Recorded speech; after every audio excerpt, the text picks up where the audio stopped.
experience of providing a platform for people to participate in democracy that goes beyond the ballot box. It's about shaping community conversation. I commend this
We at the City Club hail ourselves as a citadel of free speech. That's because since 1912, we have provided our platform for speakers to discuss topics of the day. First and foremost, we're in the democracy business. We're in the experience of providing a platform for people to participate in democracy that goes beyond the ballot box. It's about shaping community conversation. I commend this club very, very warmly for being a beacon, a symbol, and a sentinel for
We at the City Club hail ourselves as a citadel of free speech.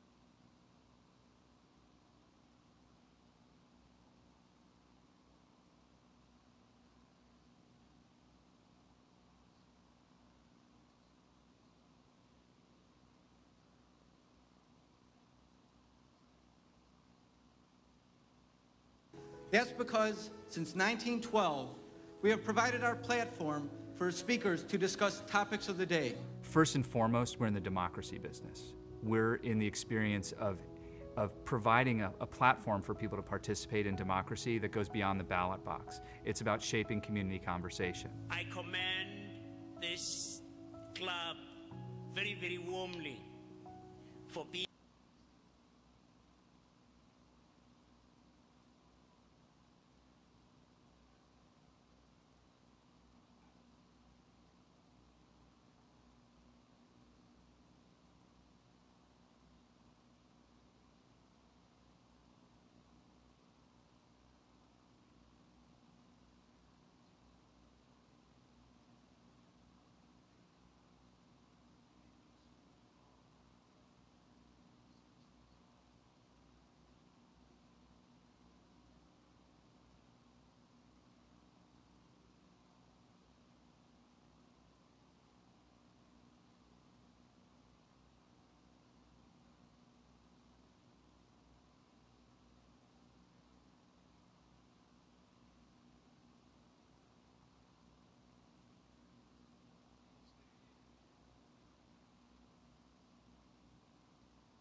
being a beacon, a symbol, and a sentinel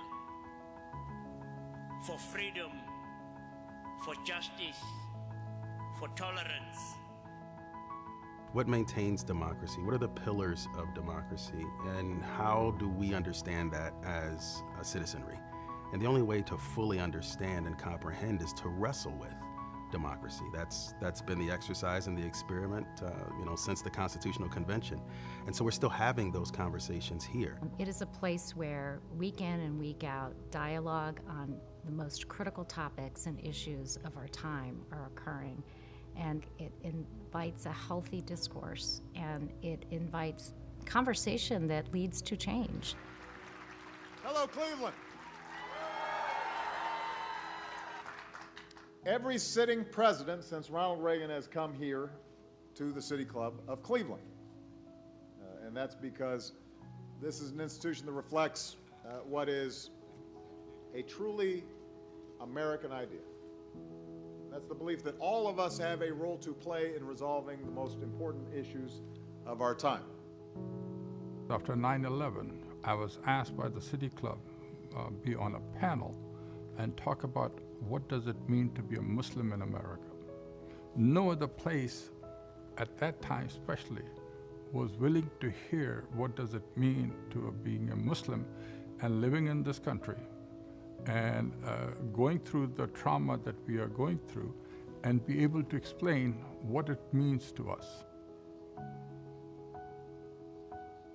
I think I've been a City Club member at least 50 years. I wanted to learn more about what was going on in the world.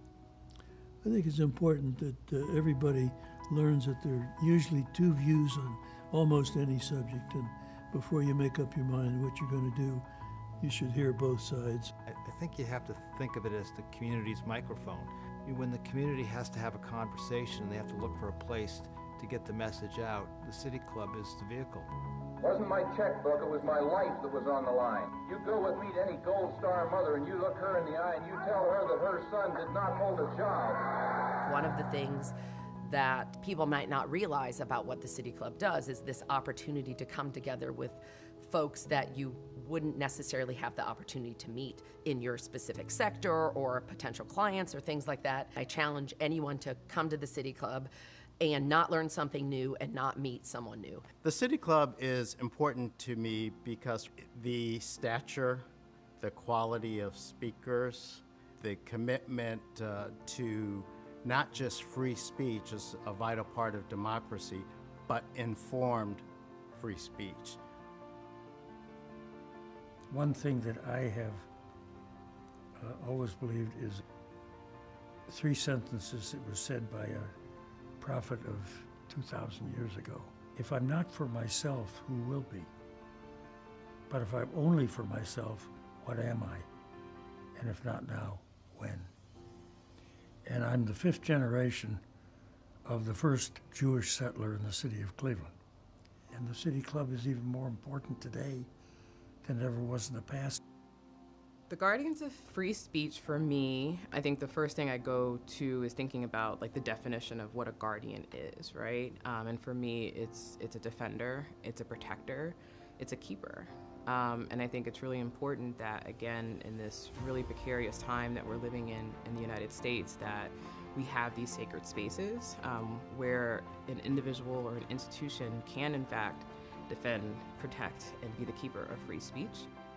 If we want to make sure that future generations of Clevelanders can rely on a place, a platform for civil civic dialogue, a guardian of free speech, a citadel of free speech, a place where the community can come together, then it's incumbent upon us to invest today. This is our work. And when we're successful, we'll have a new home for civic dialogue in Playhouse Square in the heart of downtown, and we'll have a $10 million endowment that will sustain and protect this organization for generations to come.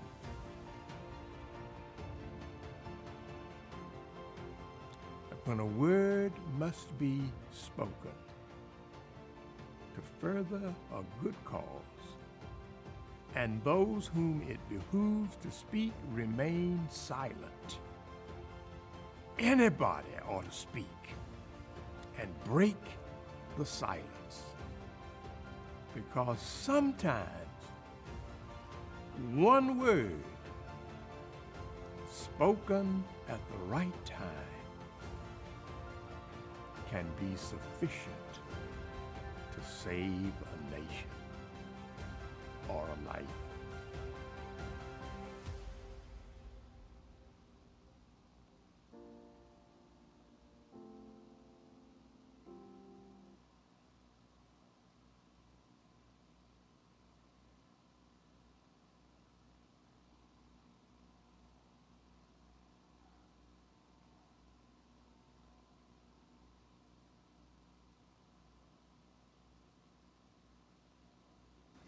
We at the City Club hail ourselves as a citadel of free speech. That's because since 1912, we have provided our platform for speakers to discuss topics of the day. First and foremost, we're in the democracy business. We're in the experience of providing a platform for people to participate in democracy that goes beyond the ballot box. It's about shaping community conversation. I commend this club very, very warmly for being a beacon, a symbol, and a sentinel for freedom, for justice, for tolerance. What maintains democracy? What are the pillars of democracy? And how do we understand that as a citizenry?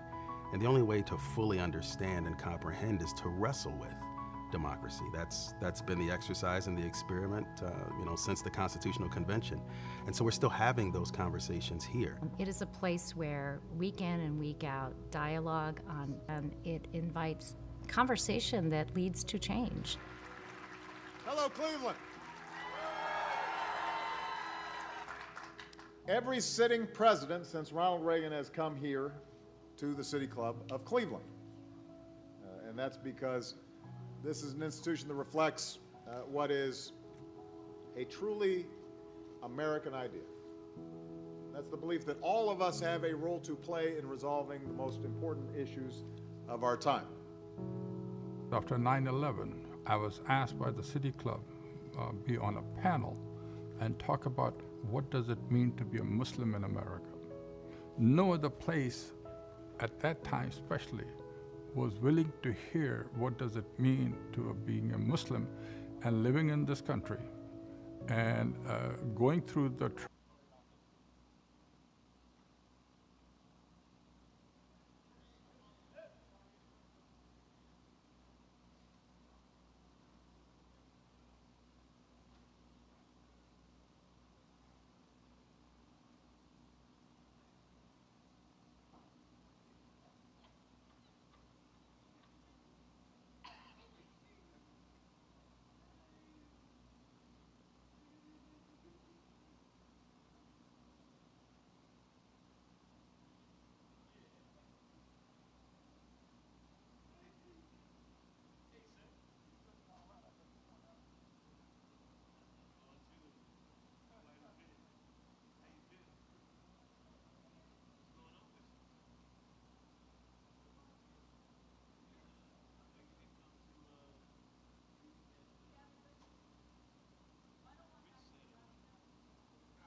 District.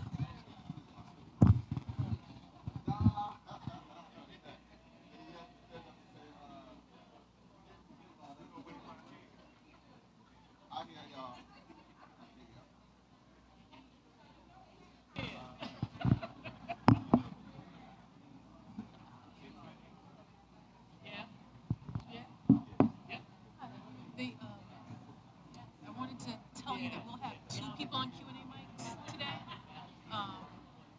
No, so not the people speaking, but on the floor once we move to the audience Q&A portion, we're actually gonna have 2 people on the floor with mics. Okay.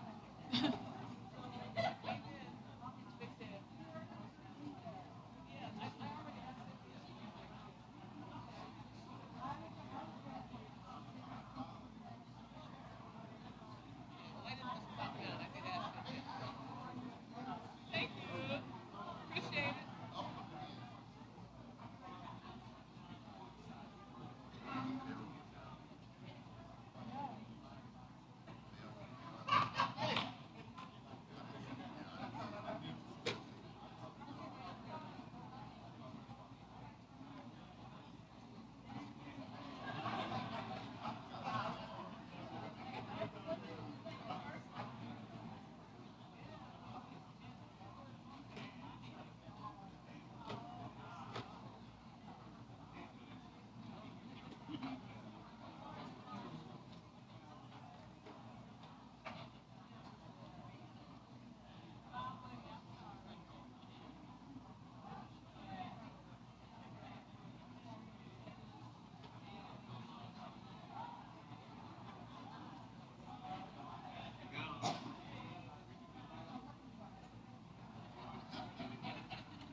Check 1 2 1 2.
Check 1 2 1 2.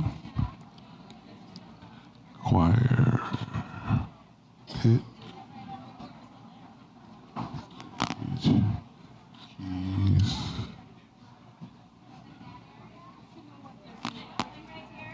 5 1 2 1 2.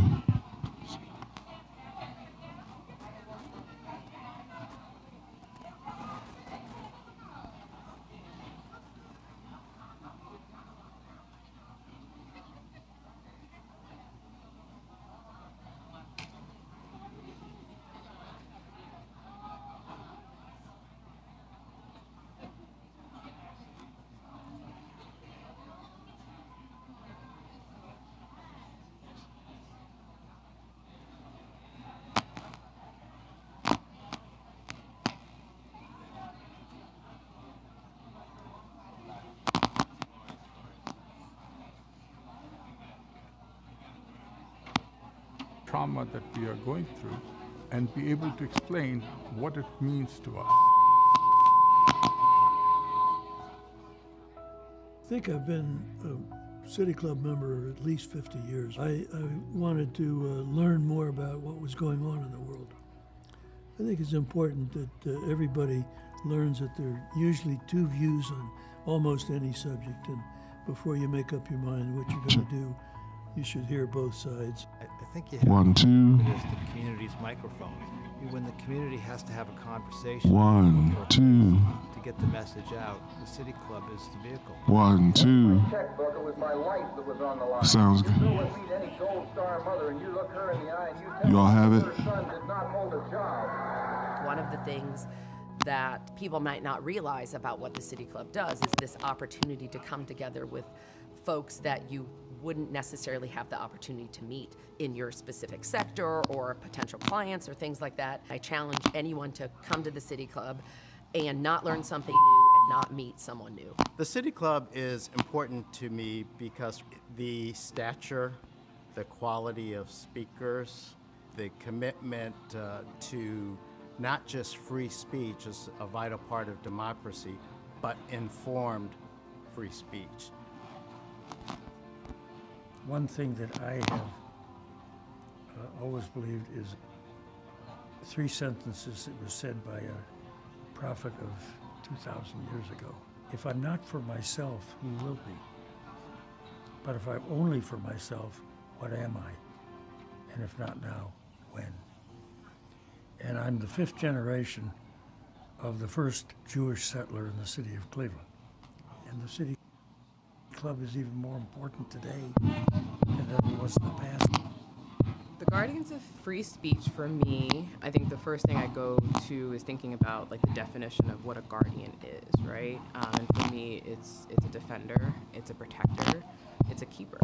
And I think it's really important that, again, in this really precarious time that we're living in the United States, that we have these sacred spaces where an individual or an institution can, in fact, defend, protect, and be the keeper of free speech. If we want to make sure that future generations of Clevelanders can rely on a place, a platform for civil civic dialogue, a guardian of free speech, a citadel of free speech, a place where the community can come together, then it's incumbent upon us to invest today. This is our work. And when we're successful, we'll have a new home for civic dialogue in Playhouse Square in the heart of downtown, and we'll have a $10 million endowment that will sustain and protect this organization for generations to come.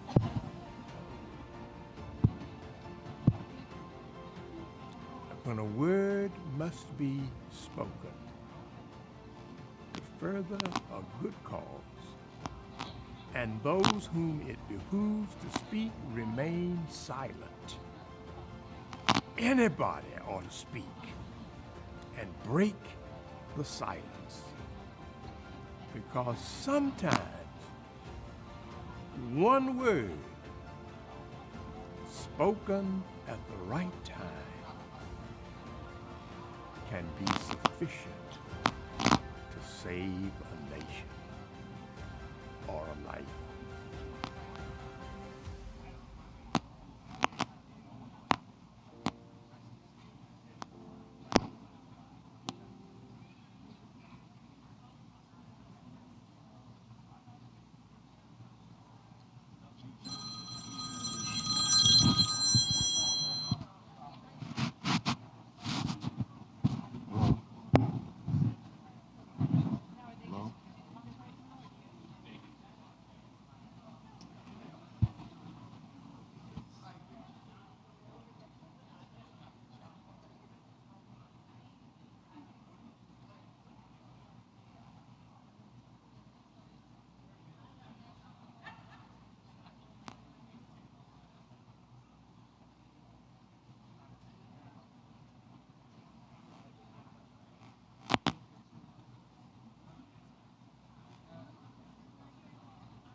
Good evening. Are we evening yet?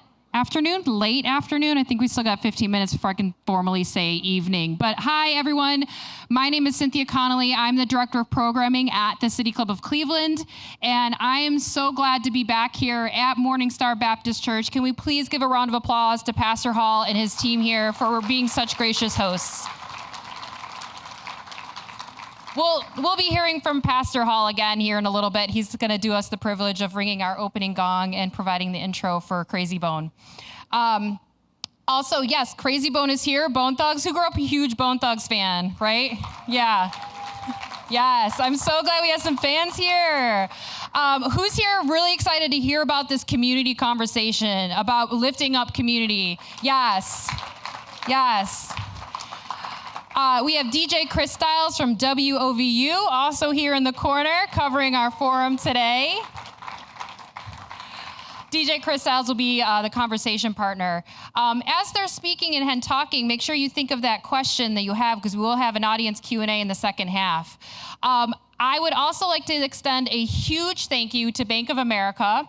At the City Club, there are City Club in the community sponsors, and they're the ones that make it possible for us to move out of 850 Euclid and into the community, in your backyards, to bring the conversations that are important for you to you. And without their support, it would be really tough to do that. So everyone, please thank Jen Hurd. Is Jen Hurd in here? She's volunteering today, actually. She's with Bank of America. There she is. There's Jen. Hi. Thank you, too, for volunteering today. So big thanks to Bank of America. But mostly, I really want to give a chance to hear from Tim Tramble, the president and CEO of St. Luke's Foundation. We have been a partner with them for a very long time. I've known Tim for a very long time as well. And we could be no more pleased than we are today to host this conversation with St. Luke's for his community. So I want to give the mic to Tim really quickly to say a few remarks to get us going here. Tim. Use the podium. Cynthia, thank you so much. Truly appreciate you. And so I'm going to take this opportunity today to, as we discuss the social, emotional health and well-being, I want to address something that has been a concern of the community that we have heard loud and clear. And that is the prevalence of crime within our community that has become pervasive, not just in the city of Cleveland, but throughout the entire country. What I want to do is caution everyone not to see this as a need to increase law enforcement, or at least not to do that solely. That would be focusing on the symptom rather than focusing on the policies, the systems, and the structures that led to the symptoms of crime. We are the richest country in the world, yet we incarcerate more people than any other country in the world. If we lock up our youth, if we just focus on locking up our youth, we will be locking up those who have the highest capacity to serve in our workforce. Without cultivating a strong workforce, the disease of weak neighborhood economies will still exist. The disease of inequity will still exist. The disease of inequality and unequal opportunity will still exist. The opioid crisis will still exist. Blight within our community will still exist. The disease of transgenerational poverty will still exist, while the wealth gap will continue to expand. Many of us today know the African proverb, neglected children of the village will burn it down to feel its warmth. We have to recognize that that's what's happening in our cities. So I want you guys to ponder on that, and I want us, as we think about how we deal with this crime issue, not to just simply think that we can just lock our kids up and that's the solution.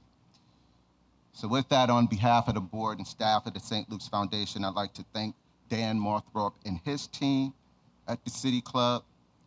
I'd like to thank Pastor Hall and his team at Morning Star Baptist Church for this purposeful collaboration. I'd like to thank all of our community partners who are here today. I want to thank each and every one of you who've taken the time to be here today. I have to thank Council President Blaine Griffin, who is always here to support us and for his extraordinary leadership. I want to acknowledge Peter Witt, who is the contact person at St. Luke's Foundation for these forums. I want to acknowledge Devontae Dickey, who worked tirelessly to get the word out about these forums, and Sharon Edmonds, who is our point person, and, by the way, our fashion police, right? I gotta tell y'all, I'm wearing old school tennis shoes because she told me I had to go home and get some old school tennis shoes that she know I have in my closet. Okay, so, so y'all can clap for that if I want to.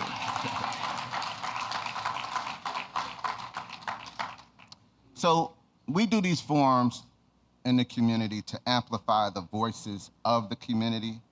City Club has a global reach, so we encourage you to not just come to these forums, but to go downtown and go to the forums and be represented and speak your voice at those forums. The St. Luke's Foundation will be happy to sponsor attendees of our community. Definitely. We already do, actually, but for you who are in the community who want to go to City Club forums, please just give us a call. We'd be happy to sponsor you. With that, I want to draw your attention to the video to learn more about the City Club. Thank you all. That's because since 1912, we have provided our platform for speakers to discuss topics of the day. First and foremost, we're in the democracy business. We're in the experience of providing a platform for people to participate in democracy that goes beyond the ballot box. It's about shaping community conversation. I commend this club very, very warmly for being a beacon, a symbol, and a sentinel for freedom, for justice, for tolerance. What maintains democracy? What are the pillars of democracy? And how do we understand that as a citizenry? And the only way to fully understand and comprehend is to wrestle with democracy. That's been the exercise and the experiment, since the Constitutional Convention. And so we're still having those conversations here. It is a place where week in and week out, dialogue on the most critical topics and issues of our time are occurring.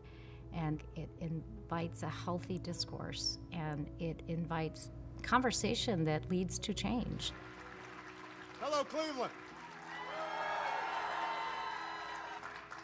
Every sitting president since Ronald Reagan has come here to the City Club of Cleveland. And that's because this is an institution that reflects what is a truly American idea. That's the belief that all of us have a role to play in resolving the most important issues of our time. After 9/11, I was asked by the City Club be on a panel and talk about what does it mean to be a Muslim in America.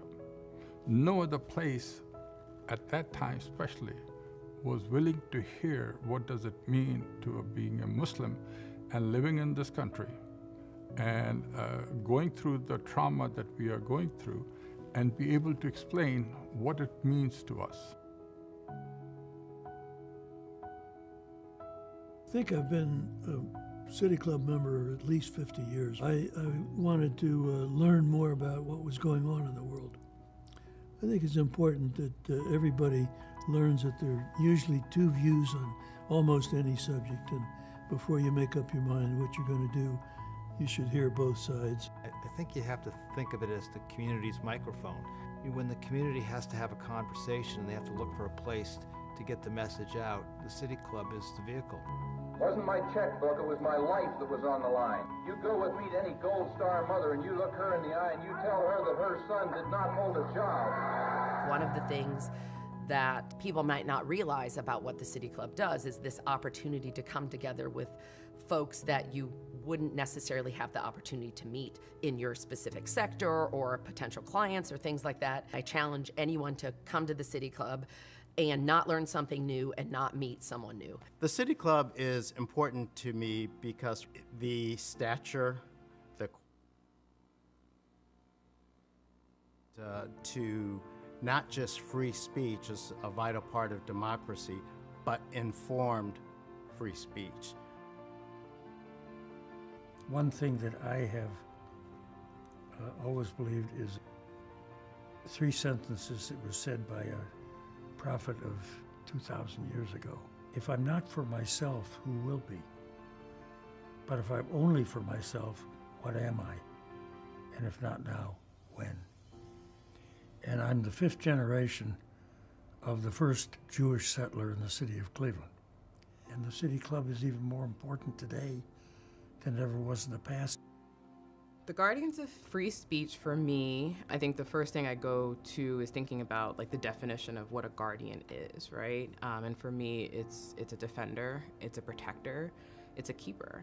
And I think it's really important that, again, in this really precarious time that we're living in the United States, that we have these sacred spaces where an individual or an institution can, in fact, defend, protect, and be the keeper of free speech. If we want to make sure that future generations of Clevelanders can rely on a place, a platform for civil civic dialogue, a guardian of free speech, a citadel of free speech, a place where the community can come together, then it's incumbent upon us to invest today. This is our work. And when we're successful, we'll have a new home for civic dialogue in Playhouse Square in the heart of downtown, and we'll have a $10 million endowment that will sustain and protect this organization for generations to come.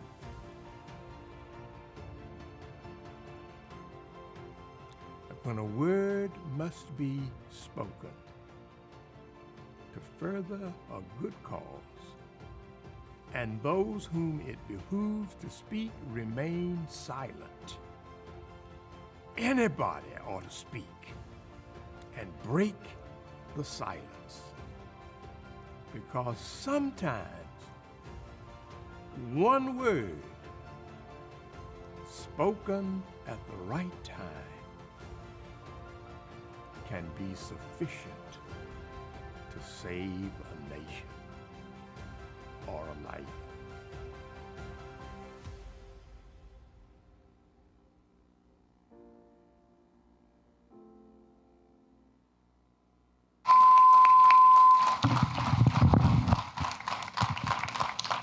All right.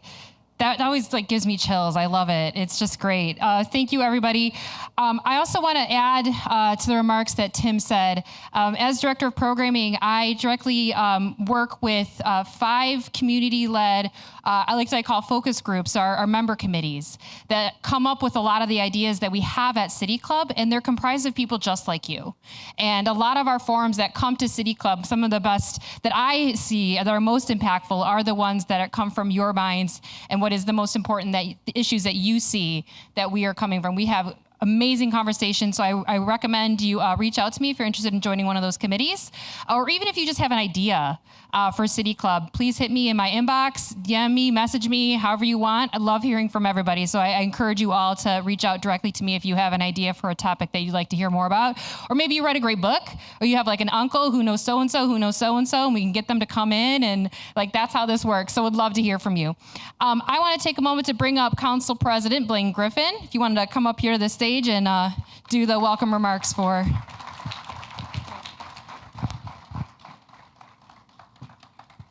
Well, good evening, everyone. Come on, y'all can do better than that. Good evening, everyone. All right, first of all, welcome to Ward 6. Welcome to Morning Star. I'd like to thank, first of all, my good friend, Tim Tramble and St. Luke's for really hosting this, and also the City Club of Cleveland, the citadel of free speech. Cleveland is a big city, but a small town.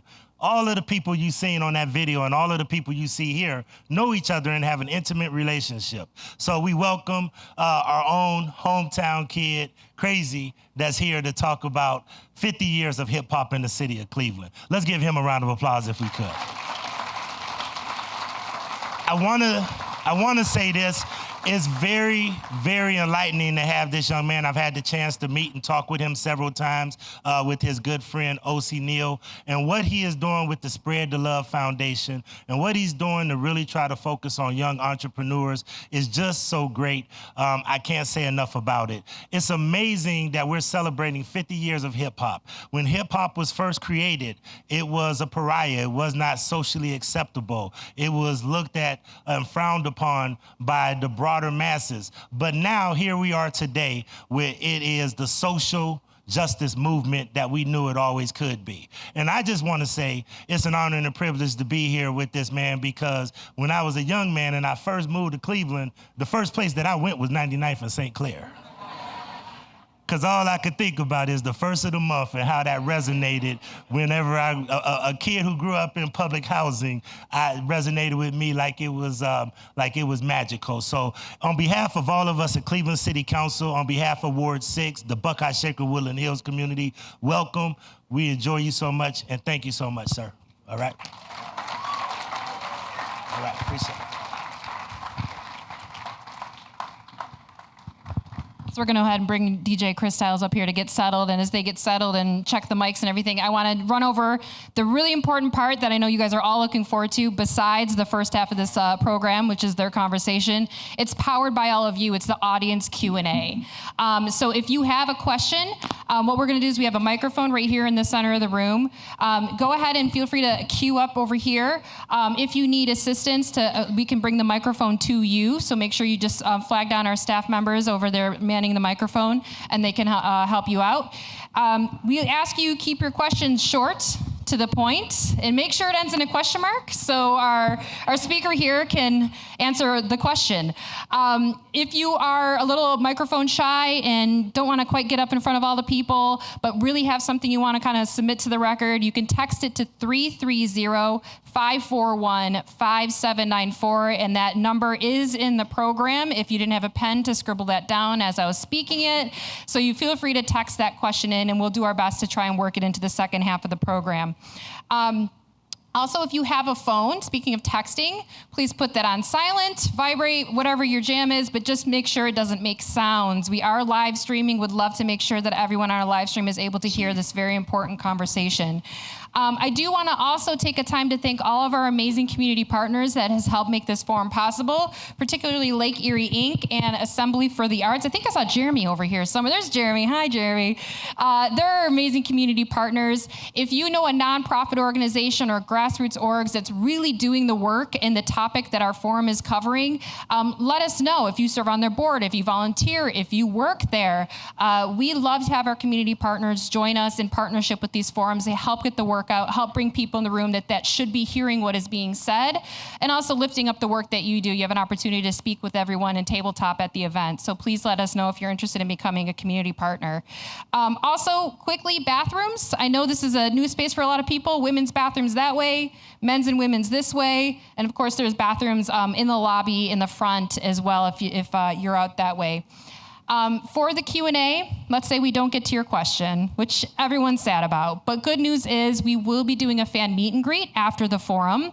So if you're interested in getting a quick picture and chatting with Crazy Bone, we're going to form a line right over here, and just go ahead and get in line. We'll do that fan meet and greet, so you'll be able to ask your question then. With that said, I would like to invite up Pastor Hall. Is Pastor Hall here? There we go, and we're going to get this forum on the road. Thank you so much.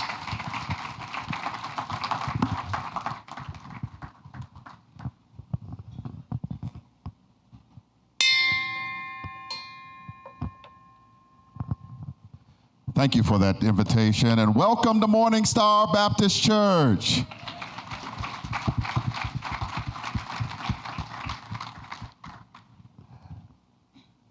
The City Club here of Cleveland has been devoted to conversations of consequence that help democracy thrive. Today is Thursday, August the 10th, and I am the Reverend Dr. Clarence W. Hall, Jr. I'm the senior pastor here at Morning Star Baptist Church. And once again, we welcome you to our home of worship.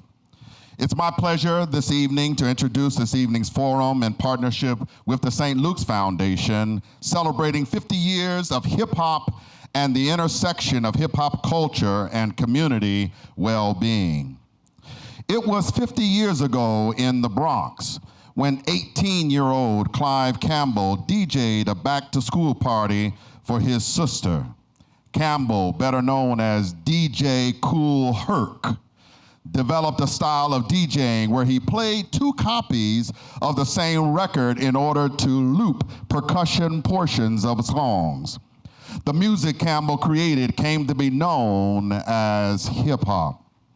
It took several years for it to reach a wider audience, but today, hip-hop's influence is vast, spanning multiple music genres and cultures. Fast forward to Cleveland in 1991. Our speaker today, Anthony Crazy Bone Henderson, founded Bone Thugs and Harmony. Come on, put your hands together for that today. It was this award-winning hip-hop group that would go on to release 10 albums and influence a new generation of hip-hop fans and artists. In addition to being a talented rapper, Crazy Bone is a producer and entrepreneur. He started the Spread the Love Foundation in 2019, a nonprofit foundation that advocates for urban arts and cultural equity by providing music industry education and workforce development to improve the Cleveland community. Somebody put your hands together for that. I was getting ready to say amen because we in church and that's what we do here. Amen. So throughout its history and its meteoric rise in popularity, hip-hop has remained a musical genre that amplifies the voices of systematically marginalized groups. Today, hip-hop's artists continue to leverage music and culture to bring investment and resources to their neighborhoods and advocate for the well-being of their communities. Also joining us on stage today is to discuss hip-hop music and how it can promote healing in community and in strength is our moderator, DJ Chris Styles at WOVU 95.9 FM. As already has been said, if you have a question for the speaker for today, you can simply text that question to 330-541-5794. Again, that's 330-541-5794. And the City Club staff will try hard to work you into the second half of the program. Members and friends of the City Club of Cleveland, please join me now in welcoming Crazy Bone and DJ Chris Styles.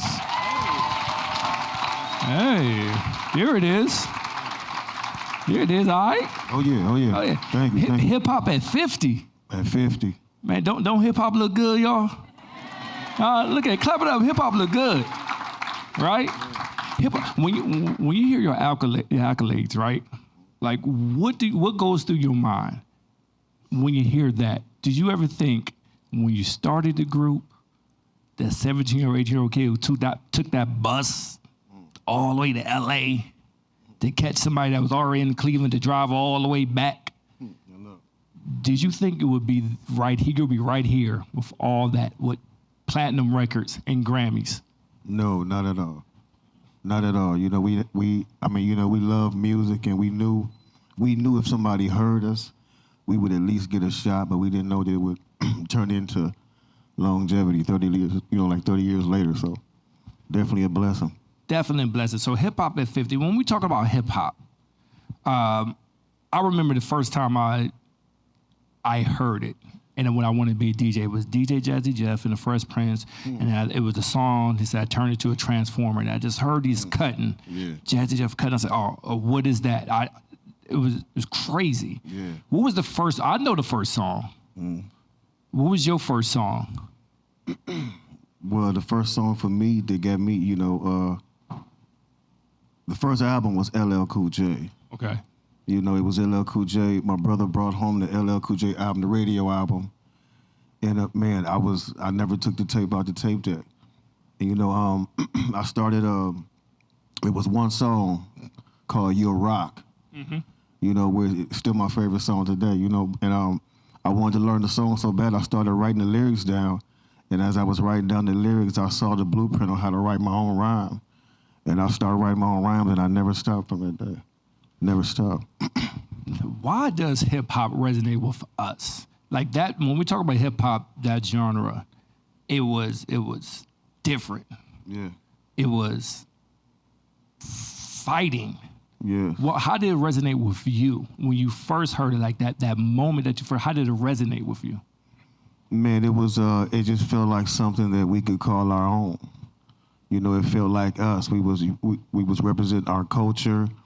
It was the voice of the people. You know, it was a lot of positive messages in the music. You know, when it first started, and that's what really lured me into it. It was like a freedom, you know, to express yourself in the way we wanted to express ourselves. I love it. I love it. And so, when you created a group along with Lazy, Wish, Flesh, Busy, you guys, how did you create that sound? Because that was different. That to this day, you are credited with the harmonizing and singing that we hear today from Lil Baby. We hear from Young Thug. We hear from Travis Scott. Man, it all came from us just being together every day. We was together every day, you know, all the time. And when we would like have our little ciphers, while one was saying his rhyme, the other four would be like, you know, we would do the ad libs, and it would sound like we were harmonizing.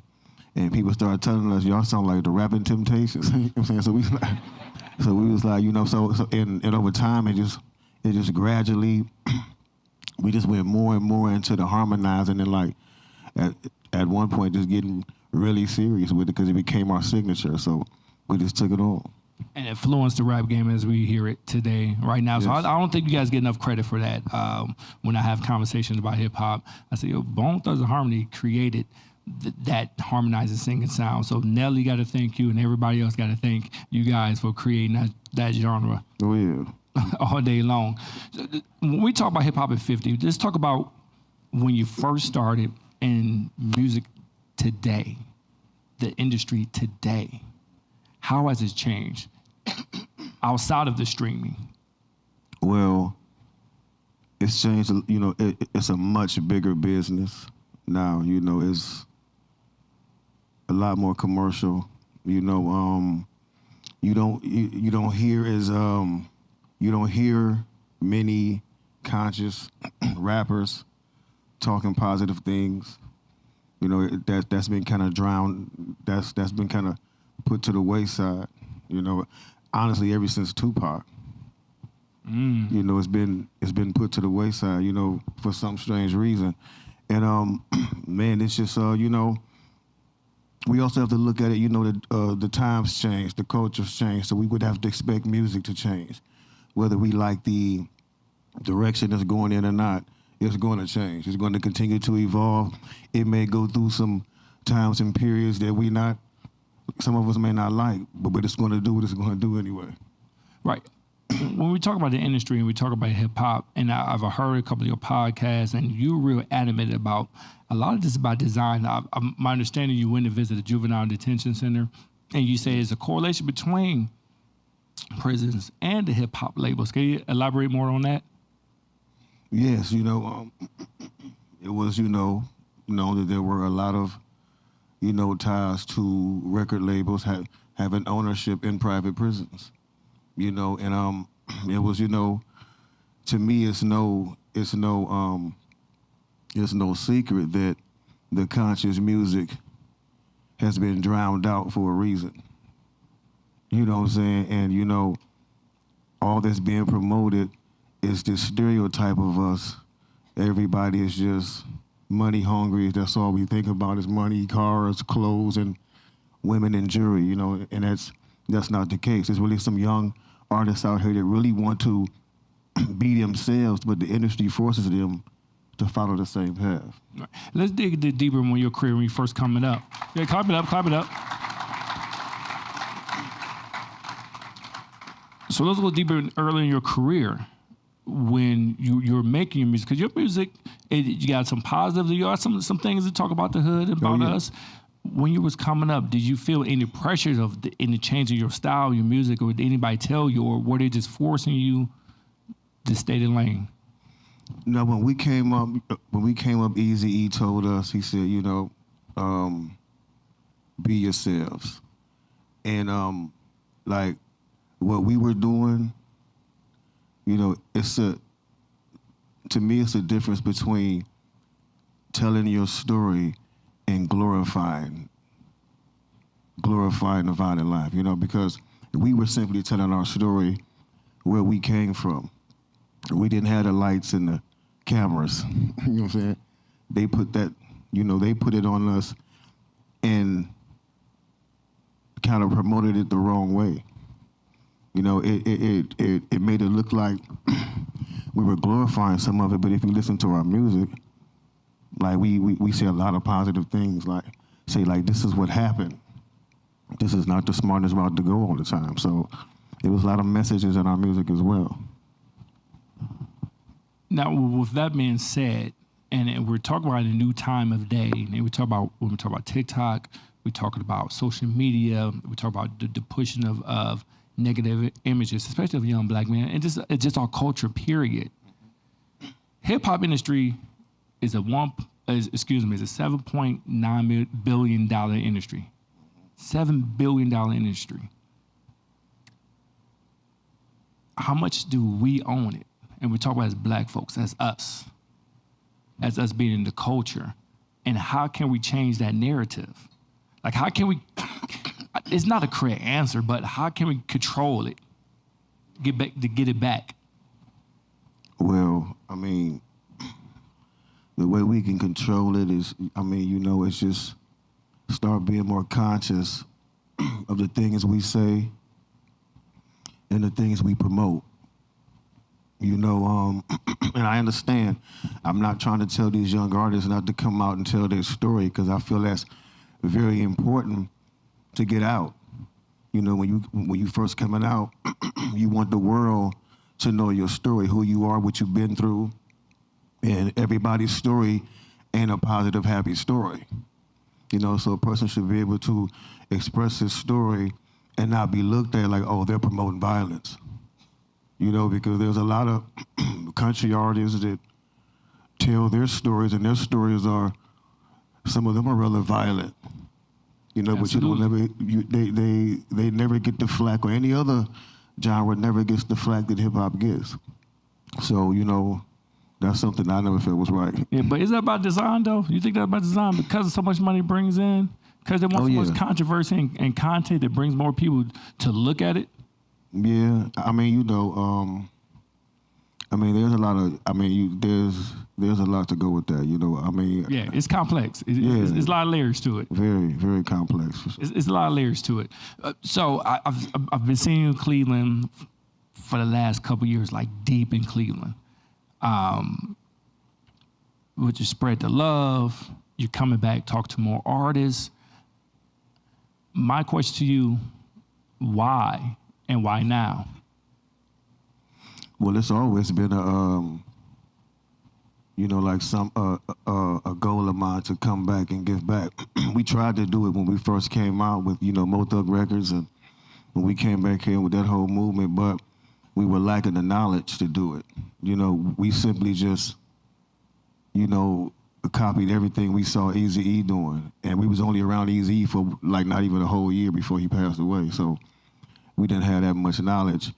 And, you know, it started to show, you know, by the way, like, the business was being handled. So, you know, me, myself, personally, I needed time to just assess everything and just, like, learn more business, learn how they were doing it in California and, you know, New York and, like, different places. You know, and once I accumulated the knowledge and the know-how, you know, I started putting together a team to actually be able to come back and, you know, implement some of the things that I've learned while traveling and living in other places. Dope. How, and within that, how can we bridge the gap or help merge it, hip hop and our community and community wellness? How we can bring that together to the forefront? Well, I think it's very important for, celebrities all over, whatever community they're from, whatever city, to bring an awareness to it, just like any other issue. Just like just like you would be here for a social issue or, encouraging everybody to vote. This should be up there. This should be right along with it. It should be. Do you think we have, what word I'm looking for, lack of better terms?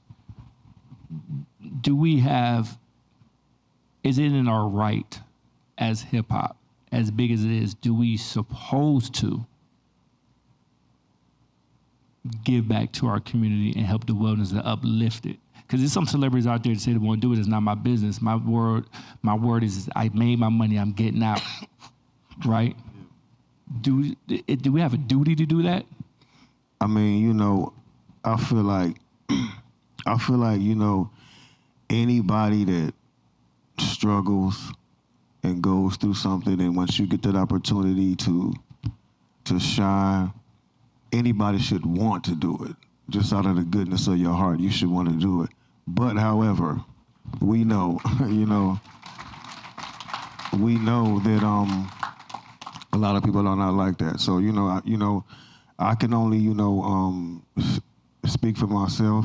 I feel like it's very important, like to give something back, like to acknowledge, the place that shaped you, that birthed me, and just to just acknowledge it and give back however you can. Now everybody is not, every entertainer is not, is not like socially aware, or, they're not like into the whole conscious of what's going on in the community, and I don't knock them for that. You know what I'm saying? But at some point, you have to. What they say, you got to pay it forward, man, for real. Pay it forward. Definitely. Pay it forward. So let's get into some lighter things. I got a question for you, and you might not be able to answer this. And you might. How many times do you say bone before in a crossroads before you get to the first hook? Man, I don't even know it. I just tried to count it right quick in my head. There you go, yeah. Somebody asked me that question in the back, and I got it. It's 9. I think it's 9. I think we counted 9. If you count boom, boom, boom, boom, you got it's 9.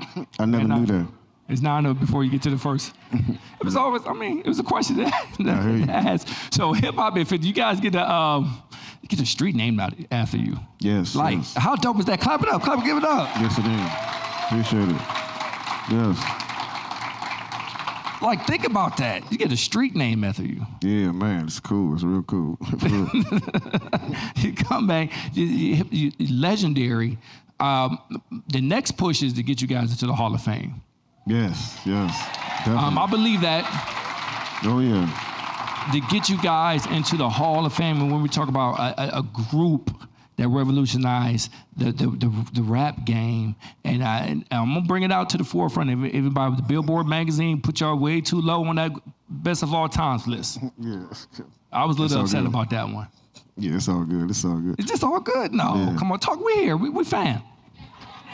No. I mean, it was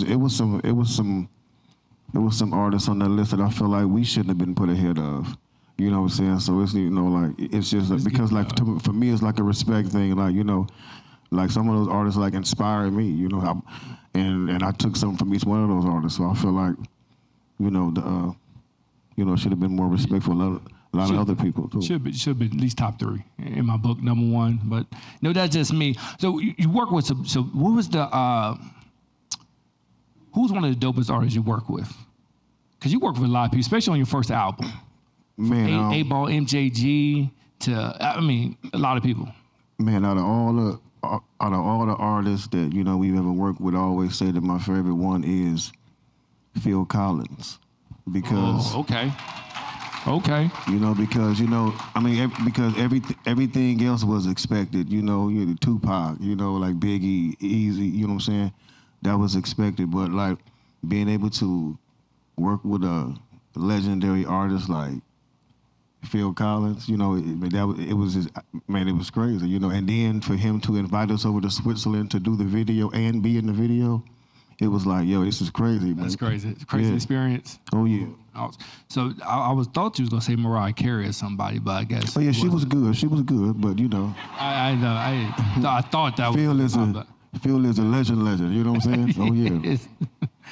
He dropped a new record. What keeps you going, right? We always say the old thing. People say the old tell people always say you can't do hip hop after 40. You too old doing hip hop. But hip hop is the youngest genre in the world, right? Yeah. What keeps you going? Well, just to answer that question though, but you know that's the thing about hip hop. Like, you know, being 50 is really not a long time. 50, you know, hip hop is not a life, you know what I'm saying? It's Right, a genre. exactly. You know what I'm saying? So like, to me, it's still it still hasn't matured fully because we still have to learn how to respect our legends. You know what I'm saying? We have to, you know what I'm saying? It has to be there has to be an understanding, you know, between the younger and older generation. Where was that disconnect? Because I say that all the time when we're talking about the other genres, especially we talk about country music. I love to watch the Country Music Awards, right? I watch it because there's so much respect they give to the older artists, like who's been there forever, and they put them on stage, they perform, they win awards, they up for awards, everything. And that camaraderie, where did it disconnect when we talk about our genre, hip hop? You know, I think the disconnection was when, you know, that when the industry tried to make it seem like all the older generation was hating on them, when simply they just didn't want us connecting with them so we could break that cycle. So make it look like, oh, they just jealous, they're washed up, they're just mad, you know what I'm saying? When a lot of these artists is still hotter than some of these artists that's out today. Yeah. Yeah. You know what I'm saying? So it's like that it all came. So, you know, and this is why they say, you know, when you get older, you know, no label really wants to do a deal with you. They say you're washed up, but the thing is they really don't want to sign nobody that know what they're doing. Yeah, I was just about to say that, yeah. So they're going to go and get all these little young kids that have no idea, no education of the industry to keep that cycle going. And by the time they wake up, they're $1 million in debt and they can't get out. You know what I'm saying? So it's like, it's a cycle that has to be broken. It needs to be. I'm right with you with that. As I said it all the time, is by design. They want them talking to you because they want them to sign those bad contracts, so to keep them locked in. Definitely, and that definitely what goes on. I appreciate you, man. You're really dope. You're one of my favorites. Again, I remember when First of the Month came out, I'm jumping around up and down in my mom's living room. I say, yo, they're from Cleveland, Ohio. That is us. Yeah, we on BET. We made it. Respectfully, you are a legend. Don't let nobody ever take that away from you. And I appreciate you. I appreciate you sitting down with me. Yes, indeed. Thank you, bro. Yes.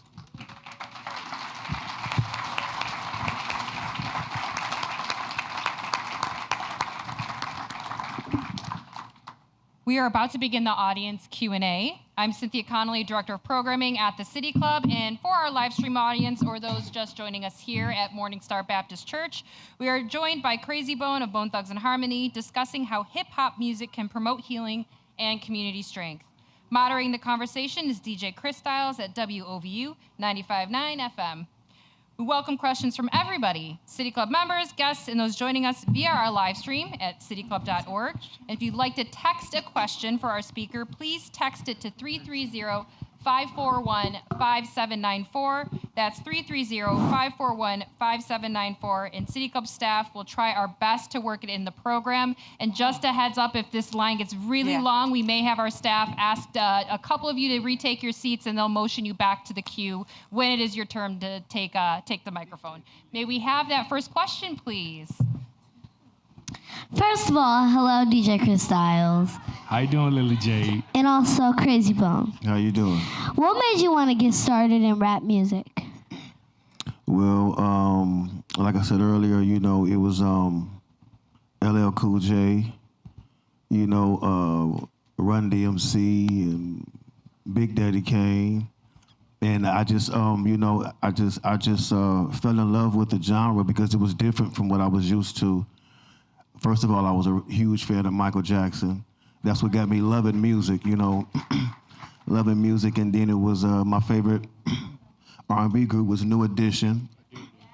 You know what I'm saying? So, you know, and from there I just went into, you know, once I heard the LL Cool J album, I just fell in love with the whole hip hop scene. Thank you. Thank you. I give a shout out to DJ Lily J. Made the Forbes 30 under 30 list. She made the Forbes 30 under 30 list. So shout out to her. Just good. I'll take it over. Can I take it over? All right, so peace, love. Y'all did had a great conversation, so thank you for that. I feel like I didn't waste my time. But straight to my question, y'all started off right off the rip, and one of the questions he asked you, I forgot the question, but you had a lot of confidence. So my question is, how much confidence does it take for you to follow your dreams? Because that's what I stand for. Man, you have to have a lot of confidence, you know, and having confidence don't mean you're not gonna be scared sometimes. You know what I'm saying? Because, you know, like, you just, and at those times you feel that fear. You just have to remember what your end goal is, what you're doing it for, what your purpose is, what's your inspiration, and you got to keep pushing forward. Definitely. Hello. Hi. I didn't think I'd be this nervous coming up here. That's good. I know. I thought it would be okay. Okay. It's good to see you. And you too. I'm just asking, you guys ever thought about doing like a documentary or, you know, maybe a little series or something? Yes, that is definitely in the talkings right now. We're trying to do something like, I don't know if you've seen the Wu-Tang. Yes, that's why I'm asking. Yes, trying to do something like, you know, like in that fashion for sure. Okay, don't forget about me. I brought it up now. All right now. All right. You gotta give her points off that. Yeah, you know. Exact points. Good afternoon. Good afternoon. Yes, I've heard your music over the years. I'm delighted that you came to see us. Yes. I'm all about freedom of speech. I'm all about expressing oneself. Yes. However, when that expression comes to a point where hip hop entertains a whole lot of profanity, which our young people, especially our children, are learning more words to hip-hop music than they are to the things that they learning in school. So a part of everything that you're a part of, how are you addressing these issues, and how do you keep young people engaged that it's okay to listen to music, but also education is important? Because our neighborhoods, especially in neighborhoods that are underserved and undeserved, kids know every word it is to some music, but they don't know a damn thing about reading a book. Yeah, that's true. You know, and that's definitely important because, you know, like, you know, that the kids, you know, it's a different generation today. You know what I'm saying? So we have to be careful how we address them. You know, a lot of people like to attack the younger generation and, you know, like about what they, you know, about the way they express themselves. But, you know, there's a lot of people that are dealing with a lot of serious social issues and mental illness and, you know, they express themselves through music. And like I say, everybody's experience is not a pretty one. It's not glamorous, you know, but I do think at some point, once an artist has established himself, once his story is told, he should start refocusing the things that he talk about, the way he expresses himself, because now that you got that out of your system, how you gonna change what you went through? How you gonna encourage or influence the next person behind you that's going through the next thing? It has to, some kind of change has to be shown, you know what I'm saying? And it's not gonna happen. We can't just go in and tell these youngsters, you know, you can't tell your story. You can't feel how you can't feel how you feel. We have to embrace it and try to help them stir it in a positive direction.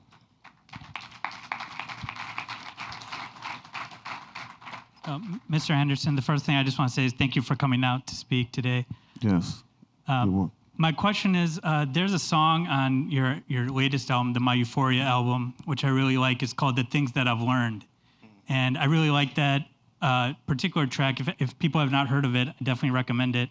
And there's some specific lines that I remember about how your attitude towards the police has changed. And there's another one, a funny one, about how, you know, like a lot of your rappers are driving cars that they were fake and stuff like that. But my question is, what inspired that track and what motivated you to put that out? Basically, just, you know, just understanding that, you know, the way I felt when I was 19 and 20 is not the same way I feel at age 50 right now. You know what I'm saying? And a lot of those thoughts were very foolish, very young, very dumb. And, you know, I think back on some of the things I even used to say in some of my rounds. I was like, man, you was ignorant. What was you thinking about? You know what I'm saying? But, like, it's all a part of growing, you know, and that's one thing, you know, I try to do, like, with everything. So it's like that song wasn't basically inspired for me just living and learning, for sure. Hello, we have a text question from Bianca from Buckeye. She says, it's so warming to see our Cleveland Stars always represent when they're out in the world shining. What keeps you most connected to Cleveland's communities? Man, for one, you know, my entire family is still here. You know what I'm saying? My entire family is here. It's like all my memories are here. You know, it's just, you know, it's just a warm feeling, you know, when I come here. You know, always been proud, always, when I'm out and about, especially in California, always fighting against the big bullies when they try to bully our teams, and you know what I'm saying? Them dudes out there, you know what I'm saying? But yeah, man, we represent it to the fullest, and we're gonna keep doing that for sure. Good evening, Crazy. First of all, I want to say thank you for putting Cleveland on the map.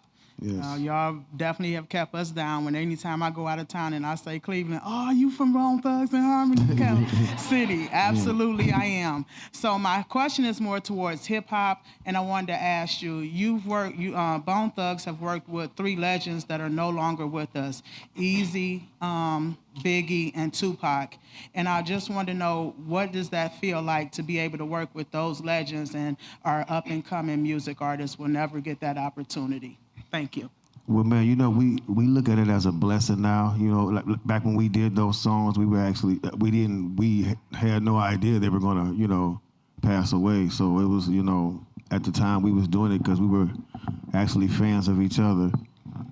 And but to have that accolade, you know, to be able to work with those 3 legendary people, including so many more with Jam Master Jay and Big Pun, you know, it's always a blessing. What 3 MCs would you work with, or that's on your bucket list to work with, that you have never done a song before with? Man, you know what? It's like, well, LL Cool J will be one. You know what I'm saying? LL, you know, they'll be all, it's all old school, like LL Cool J, Big Daddy Kane, and who else, man? Oh yeah, Rakim for sure. Oh yeah, I go back and forth for Rakim for sure. Let's go. Yeah. Yes, indeed. My brother, it's good to see you back in Cleveland. Thank you, thank you. My question comes from a book that I wrote in 2012 on hip-hop, gospel hip-hop. It's from the 5th chapter. So the question to you is this: considering everything that's going on in our city, in our country, and in the world, what would Jesus rap about? And especially considering our setting for this forum today. Well, I don't think it would be about this. It would be about our salvation. You know what I'm saying? That's that's a different kind of song there. You know what I'm saying? You know. That's next level. Yeah, you know, and yeah, but you know, yeah, that's what it would be about our salvation, because you know, at the end of the day, nothing else matters.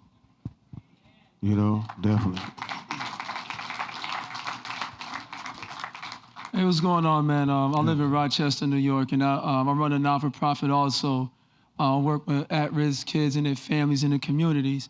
I'm also a pastor at 3 juvenile detention centers, and I get to see a lot of the kids that was just like me growing up. You know, my dad always said the shortest amount of years you have on this earth is your childhood. And it's always, in the worst type of person you could be is someone who doesn't go, someone who forgets where they come from. You know, just saying all that to say, man, I just want to give you a word of encouragement, man, that what God has for you, man, is bigger than the music, man. You yet to even tap it yet, man. Your ability to teach the word, your ability to go back and get those young Bone Thugs and Harmony all over the world, God has that for you, man. That's why I came all the way from Rochester to let you know that God is just starting with you, man. So press on, brother. Thank you, bro. Thank you. What's up?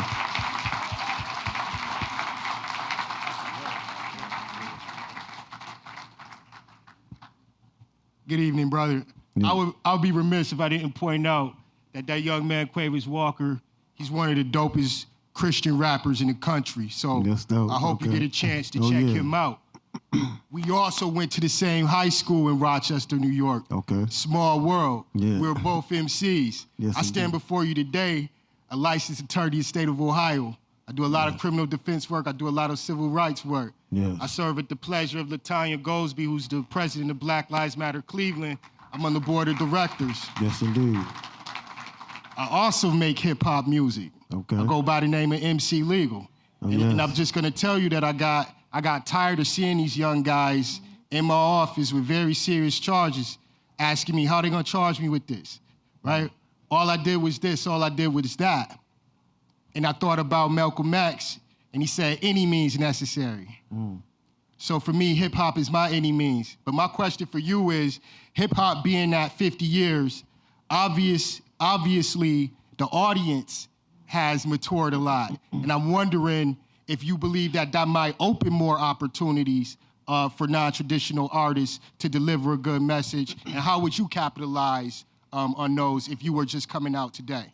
Yeah, I definitely believe it's going to open up more doors for the art, because, you know, like, one thing, like you can't fool the public for too long, you know, like, and I hear a lot of hip hop fans expressing the same, you know, they're exhausted from what they're hearing today, you know, the same repetitive stuff, you know, and so I definitely feel a change. I definitely feel hip hop getting back. You know, I feel like hip hop, like, okay, we need to move to the next level. We know hip hop generates billions of dollars. We don't have to keep talking about it over and over again, you know. So I think we need to start like just like refocusing the messages, like some of the messages. Like, we don't have to everybody doesn't have to make positive, happy music, you know what I'm saying?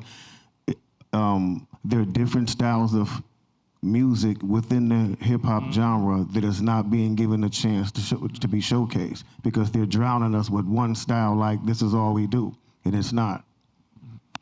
And part of it is, I'm 45 years old. We have to support the artists that we generally love, right? Nas dropped 4 albums in 3 years. Nas is 51, 52 years old, and they were #1 albums because we supported his music. If you're 40 and up, support the artists that you love. They keep dropping music, you gotta support them. The more you support, the more you listen to them, the more you buy their music, the more that the powers that be is gonna play their music, because that's where the dollars are at.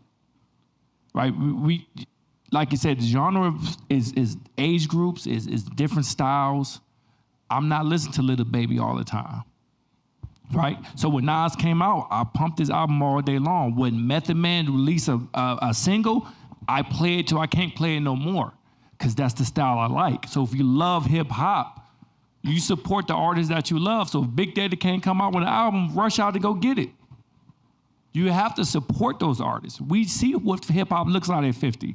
We see it. We see Nas, we see Meth, we see Redman. We see it. So let's support those artists. Definitely. All right. So my name is Ken Gregory, or a lot of people know me as Ghetto James. You know, Okay, all I right. am an artist, but that ain't what I'm my topic today. So my question for you is, I hear you saying after so long you've decided to come back home. I'm from Cleveland, born and raised. So I was just speaking with my homeboy back there as well. Like, now that you plan on coming back home, are we gonna see a presence of you around the city, in the city, near the city, touching the city, doing things like this? Or are you just coming back home just because this your hometown? What are your plans? Are you trying to improve it? Like, do you have I go to Edwin's, I'm in culinary school. I plan on having my own restaurant once I leave that. But at the same time, like, so hip hop is a basis for the underprivileged, or the people who are trying to get to a next level out of the struggle, as we should say. Like, what can we see, or what can we expect since Crazy Bone has came back home to what's the next step, you know? Well, that's a very good question. You know what I'm saying? And the first and foremost, you know, it's not like I'm coming back because I've been here. You know, like I said, all my family is here, so I'm here all the time. People just never, you know what I'm saying? Like, people just never really see me because how I move. But you know, me deciding to want to come back and like, like do something in the community, like I said, you know, was me just like really just accumulating like the knowledge and the know-how to do it and putting together a team to help me do it. You know, so, and to answer the question, yes, my presence will definitely be felt here. You know what I'm saying? I've been here, you know, like I don't know how long. I've definitely been here almost more than I've been in LA this year.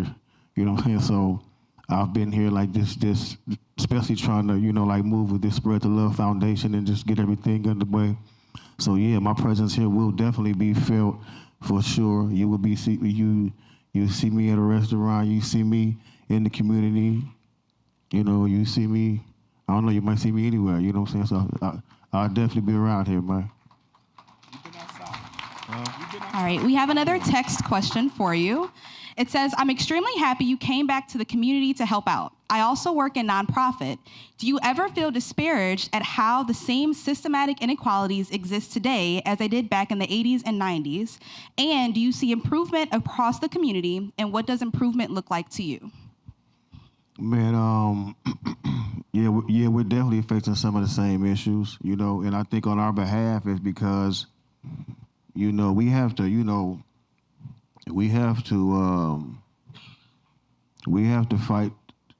fight and win the war amongst ourselves first before we can go out and tackle any war, in my opinion, against police brutality. And you know what I'm saying? Because I feel like, you know, if we not treating each other right, if we not caring about each other's lives, why would anybody else, you know? And we have to lead by example. That's just like if I'm riding in a brand new car and my friends is with me and I was smoking a cigarette and I put my ashes on the floor and they see me, where you think they're gonna put their ashes at? He don't care about his car, so you know, I put them out on the floor. Same thing, if they see us not caring about each other, why should they? And we have to understand that is a big part of it. That is a big first blow in the battle, because that scares people. Like, oh, wait a minute, they're coming together now, wait a minute. And that's what you gotta do. That's where it starts at for me.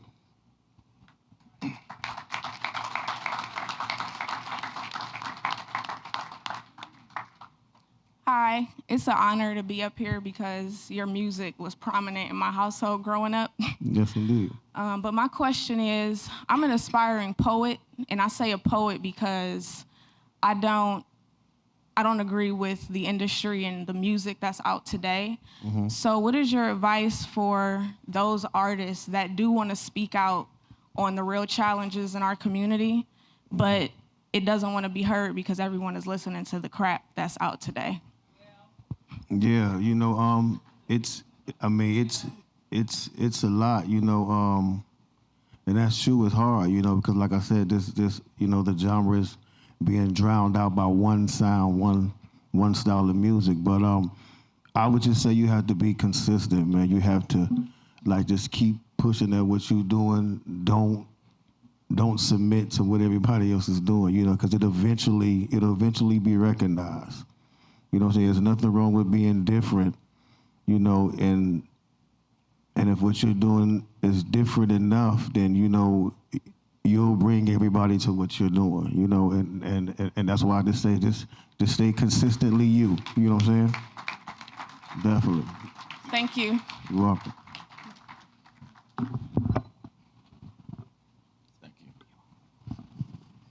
Crazy Bone, Crazy Bone. What's up, man? You know, it's interesting because, like, I feel like I know you because, like, literally when I was young, I was living in St. Louis, Missouri before I came here to Cleveland. Yeah. And, you know, all my friends was bumping the O Bone before Crossroads or any of those came out. Yeah. And I just wanted to get to Cleveland because I just wanted to meet you. And, you know, I had an opportunity to go to a couple of the concerts. Like I was at the Budweiser Superfest where, you know, it was Mary J. Blige there, Drew Hill, you guys. Then you guys came out here at one point in time, I think that same year, to Painesville, Ohio for the Freaknik. And it had a lot of the, you know, No Limit and all them over there. Yep. But I just really want you to know who I am real quick. My name is Lil Craig of Too Real. All my life, I have dealt with diversity, dealt with being picked on, dealt with being bullied when I was younger. Until I found myself, I picked up a pen. I started voicing my opinions through music. I'm now a very, very well-known artist, not as known as you. But the problem is, like, this music thing for me and for most artists, like yourself, like me, and like us all, it's a freedom of speech, right? And we just want to be heard. We have a story to tell. Like, some people's stories are not as obvious as mine.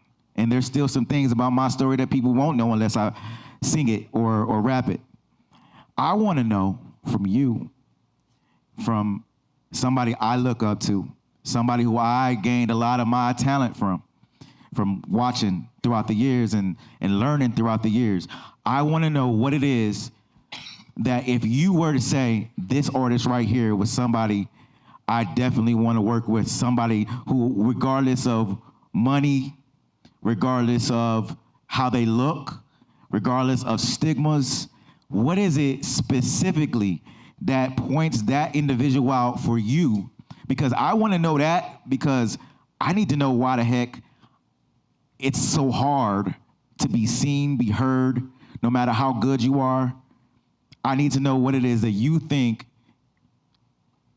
would grab that attention from you specifically to work with a specific artist.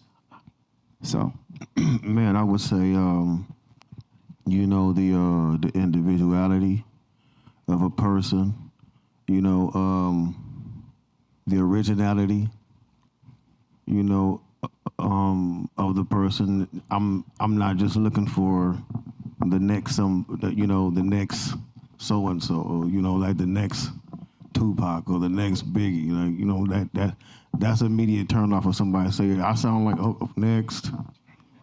You know, so even when they say they sound just like us, next, it's already been done. You know what I'm saying? So I'm looking for something, and you know, like one thing I ask a lot of artists. I say, you know, what makes your story so different from everybody else's? Why should they listen to your story opposed to the next person? You know what I'm saying? And a lot of people say, well, you know, because my story is real. Everybody say their story is real. What's different? What's different about it? How are you going to connect with people emotionally? how you gonna make them feel your pain and feel your happiness. You know what I'm saying? That's what it's about. It's about just, you know, like just being original and being true to yourself, man, and just not getting caught up in fast.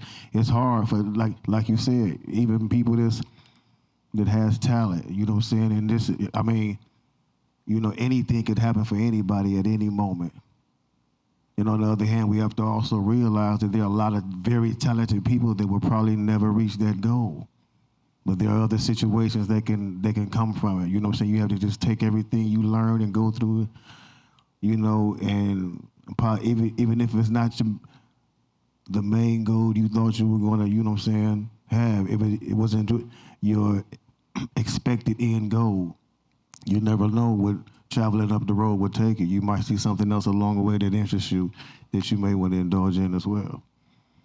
So I would just say, man, you know, yeah, that's what I say. Yes, indeed, bro.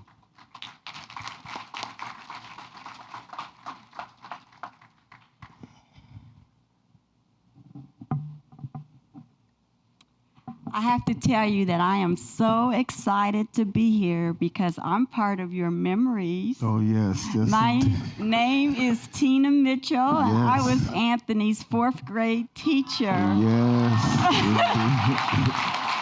Wow. Yes. One of my favorite teachers. One of my favorite teachers, definitely. And he was always humming, and he was always writing poetry, even during math time. But I would let him, and I told him, as long as you get your work done. Yes, yes, indeed. And I'm getting teary because I am so proud of you. Thank you, thank you, thank you. And can I have a hug? Yes, yes, indeed. Yes, indeed, you can. Because if he's saying he's 50, I'm saying I'm 50. I'm 50. You know what I'm saying? Yes, indeed.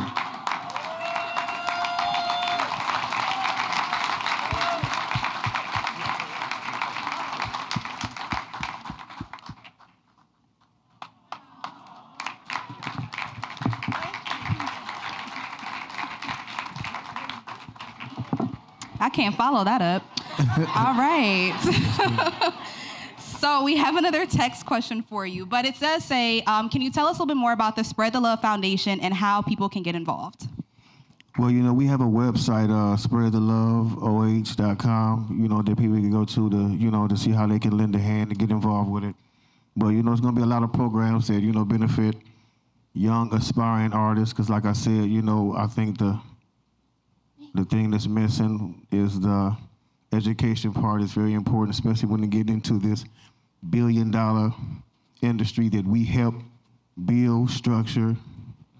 You know what I'm saying? So it's like we had to understand that there's many different aspects to the music industry. It's not just being on stage, performing. It's many different things, you know. So there's plenty of jobs in that field, like, you know, that you can be close to music and still enjoy it and make a lot of money too.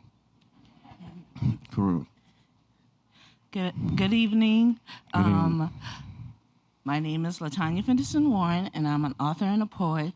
Yes. I don't know if I'm part of your memories. I'm not your 5th grade teacher. Yes. But me and my friends came in 1995 in my little Ford Escort wagon, and we was riding down 99 in St. Clair yelling, "Bone, bone, bone." I hope you heard me.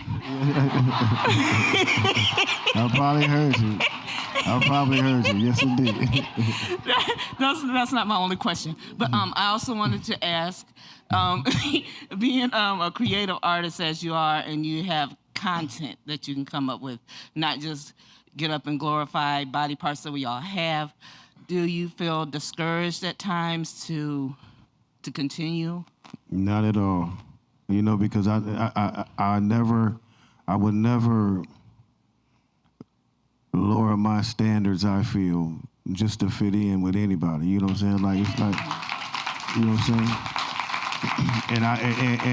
saying? And it wouldn't even sound right coming from me. You know what I'm saying? So it's like, it's something I don't indulge in. Like, I understand what my mission is through music, you know what I'm saying? And that is to you know, like preach positivity. It's not just to show people how to be successful in their life. It's trying to show people how to be saved as well. Right. You know what I'm saying? Because like you can have all the money I mean, we can accumulate all the money, material things, but if you ain't right with the Lord, nothing matters. That's right. That's right. Like for real. I'd like to thank you, Mr. Crazy and Mr. Styles, for coming in. Church of Morning Star Baptist Church, thank you for all of this. So. Yes, indeed. Way to close it out. Thank you so much.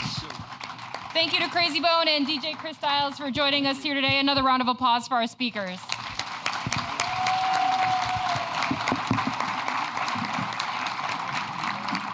I know we had a lot of people here today wanting to ask a question. Again, reminding you we will have a quick meet and greet after the forum, so feel free to line up over here on the right hand of the stage, and we'll bring Crazy Bone out here once more. Today's forum is part of our Health Equity Series sponsored by the St. Luke's Foundation. It is also part of our City Club in the Community Series in partnership with Bank of America. The City Club is grateful to each of these organizations for their continued support. Be sure to join us every Friday under the chandelier at Playhouse Square. We will be hosting free live radio broadcasts of our City Club forums at noon. Tomorrow, August 11th, Dr. David Margolius, Director of Public Health for the City of Cleveland, will join the City Club for a discussion about equity in public health. IdeaStream Public Media's Marlene Harris-Taylor will moderate that conversation. And then on Friday, August 18th, the City Club will hear from experts on climate change's impact on air quality. So all those wildfire smoke and ozone we've been hearing about. Then finally, on August 25th, we will learn about the new Central Villa 25 project with Janice Contreras with the Hispanic Chamber of Commerce. I hope to see all of you there for our free Friday forums. And you can learn all about them at cityclub.org. And that brings us to the end of today's forum. Thank you once again to Crazy and DJ Chris Styles, and thank you members and friends of the City Club. I'm Cynthia Connolly. This forum is adjourned.